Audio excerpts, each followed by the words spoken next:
존엄한 삶의 마무리, 나눔과 나눔, 당신을 기억합니다. 2021년 사업 계획 및 예산 설명드리겠습니다.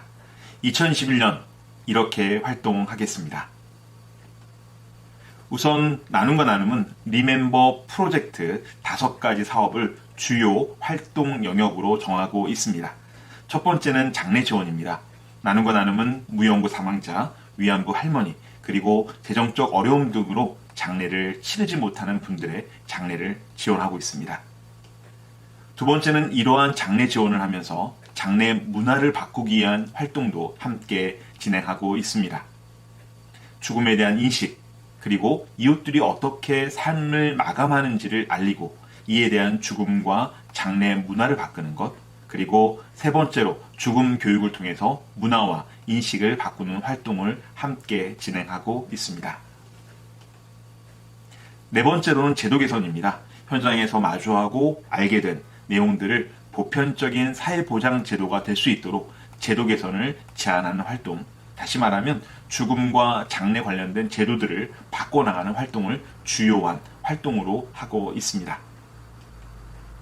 마지막으로는 연대 활동입니다. 나눔과 나눔은 연대단체와 네트워크를 통해 활동합니다. 이런 활동은 많은 단체들과 함께함으로써 더 큰 변화의 흐름을 만들어낼 수 있기 때문입니다. 그래서 나눔과 나눔은 이렇게 리멤버 프로젝트 5가지 중점 사업을 통해 존엄한 삶의 마무리를 위한 활동을 전개하는 인권단체이면서 동시에 사회복지기관으로서의 성격을 가지고 있습니다. 다만 직접 사업과 조직을 늘려가는 방식보다는 제도화를 통해 나눔과 나눔이 더 이상 한국 사회에 필요 없는 자기 소멸적 기관으로서의 소명의식으로 활동하는 것이 나눔과 나눔의 활동 방식이라고 말씀드릴 수 있겠습니다. 네, 그러면 2021년 사업 기조 및 방향을 설명드리겠습니다. 2020년 사업평가 결과를 반영해서 무연고 사망자와 고립사라는 사회 문제에 대응하는 체계 구축과 토대 마련을 위한 데이터베이스 구축이 2021년 주요한 사업 방향이 되겠습니다. 이를 위해 현장 활동을 넘어서 활동 결과를 체계적인 자료로 정리 분석하고 사례를 관리하는 활동 역량을 강화하는 것이 목표입니다. 이를 토대로 서울시와 업무 협약이 끝나는 2022년 3월 이전까지 서울시 공영장례 지원 상담센터 제도화를 위한 논의를 시작하는 것이 또한 주요한 활동 목표가 되겠습니다. 네, 이를 위해서 미션과 비전에 따라 다음 3가지 영역에 중점을 두고 활동할 예정입니다. 첫 번째는 존엄한 삶의 마무리를 위한 서울시 공영장례 지원 상담센터 데이터베이스 구축과 제도화 토대 마련. 두 번째, 당신을 기억합니다. 리멤버를 위한 가족 대신 장례 및 내 뜻대로 장례 캠페인, 그리고 주요한 기념일에 리멤버 데이 캠페인을 지속해서 진행할 예정입니다. 마지막 세 번째, 30년의 약속을 위한 창립 10주년 후원 회원 및 지지자와의 소통 및 접점 강화를 주요한 활동 영역으로 활동할 계획입니다. 네, 그러면 이 3가지를 한 가지씩 구체적으로 설명드리겠습니다. 네, 첫 번째는 존엄한 삶의 마무리 장례 지원 활동입니다. 네, 서울시 공영장례 지원 상담센터는 앞에서 설명드린 바와 같이 제도화를 위한 토대 마련이 무엇보다 중요합니다. 그래서 사례 정리와 데이터베이스 구축, 그리고 공영장례 업무 매뉴얼 보완과 공무원 교육을 지속해서 해나갈 계획이고요. 공영장례의 경우는 고인 애도 중심, 그리고 시민과 자원봉사자 참여 중심의 시민장례로서의 그 위상을 지속적으로 확립해 나갈 계획입니다. 그리고 공영장례 사각지대에 있는 수급자분들을 위해서 나눔과 나눔이 직접 장례 지원을 하거나 또는 연계 장례 지원을 통해서 사각지대에 있는 분들의 장례도 소홀히 진행하지 않도록 하겠습니다. 그리고 위안부 할머니 장례 지원인데요. 아무래도 당분간은 비공개로 진행되는 것이 많을 것으로 예상됩니다. 비공개로 진행되더라도 정의원과 함께 지원 방안을 마련하도록 하겠습니다. 마지막으로 견흔장례 어르신들 돌봄입니다. 네, 장래를 약속드린 어르신들과 지속해서 만남을 가져가는 것뿐만 아니라 2021년에는 유언장 작성을 진행할 예정입니다. 유언장 작성과 공증을 통해서 내 뜻대로 장래 방안을 모색하도록 하겠습니다. 네, 두 번째는 당신을 기억합니다. 캠페인 프로젝트입니다. 마포 돌봄 네트워크, 마포 사회적 고립 예방 네트워크, 그리고 홈리스와 빈곤 사회 관련 단체들과의 네트워크, 또한 당사자라고 할 수 있는 동제동 및 돈이동 쪽방 지역 주민들과의 연대 활동, 이런 활동을 통해서 더욱더 당신을 기억합니다. 캠페인을 진행해 나가겠습니다. 그리고 사후 자기결정권을 위한 캠페인, 다시 말해서 가족 대신 장래를 위한 단체들과 연대를 모색하겠습니다. 그리고 내 뜻대로 장래를 위한 유언 집행자 공증 제도를 검토할 예정입니다. 네, 유언장을 작성할 때 유언 집행자를 지정할 수가 있습니다. 그렇다고 한다면 내 뜻대로 장래를 위해서 유언 집행자가 과연 장래를 할 수 있는지 제도를 검토하고 내 뜻대로 장래를 보다 활성화시키기 위한 방안을 검토해 보도록 하겠습니다. 그리고 가족 대신 장래 입법화를 위한 국회 관계도 마련하고요. 무용고 사망자 통계 발표 및 정책 모니터링도 지속해서 진행할 예정입니다. 2020년에 시작했던 리멤버 데이, 네, 2021년에도 지속하겠습니다. 세월호라든지 그리고 산풍이라든지 이러한 사회적 재난과 죽음 앞에서 우리가 함께 애도하고 기억하는 리멤버 데이 캠페인을 지속하겠습니다. 그리고 공영장래 시민활동가 양성을 위한 행복한 삶, 행복한 마무리 웰다잉 학교를 상반기와 하반기에 1회씩 2회 진행할 계획에 있습니다. 네, 세 번째는 30년의 약속, 커뮤니케이션 및 모금입니다.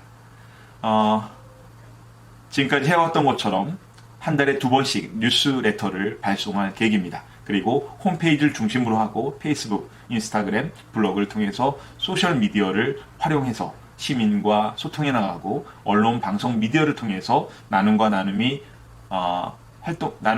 활동을 지속해서 알려나갈 계획입니다. 네, 2020년은 나눔과 나눔이 10주년이 되는 해입니다.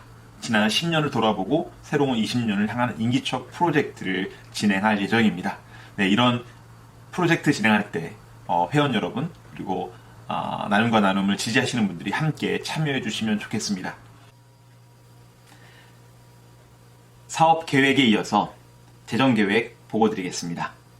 2021년 예산은 총 1억 9,597만 원의 규모로 편성했습니다. 자세한 내용은 수입부터 말씀드리겠습니다. 수입은 회비와 기부금, 그리고 민간지원금, 정부 보조금, 이자 수입과 전기 2월 금액으로 구성되어 있습니다.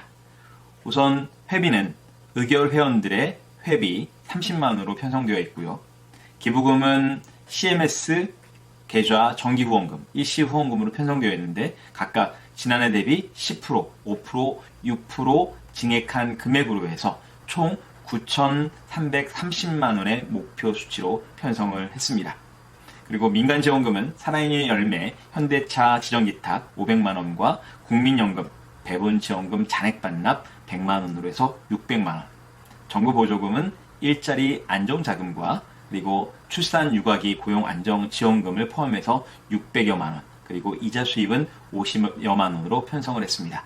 그래서 총 수입 예산은 1억 9,597만원으로 편성했습니다.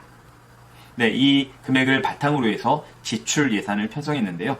지출은 고유 목적 사업비와 관리 운영비, 그리고 기타 지출, 그리고 차기 2월 금액으로 편성되어 있습니다. 그러면 고유 목적 사업비부터 살펴보겠는데요. 우선 고유 목적 사업은 장래 지원 사업비, 그리고 프로젝트 사업비, 그리고 장래 지원 활동비 세 가지 항목으로 구성되어 있습니다.